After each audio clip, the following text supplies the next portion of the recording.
Salam əziz dinləyicilər. Nəfsinə hakim ol adlı şeirimlə sizin qarşınızdayım. Nəfsinə hakim ol çox deyilib, çox. İncildə, Tövratda, İslamda belə. Fəqət bu xüsusda tövbə edən yox, əksinə günbəgün artır da hələ. O qədər şirindir, cazibəlidir.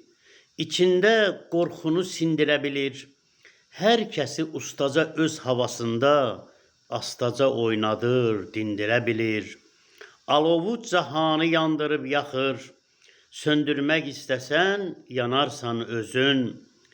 Bu işdə doğrusu şeytan əli var.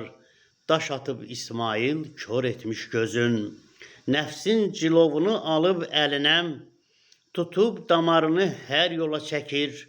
Sağ tərəf haqq yolu, savab yoludur. Meyli bəllidir ki, hey sola çəkir. Qurtulmaq mümkünmü? İdraka bağlı. Nəfsinə qalib gəl göstər şücaət.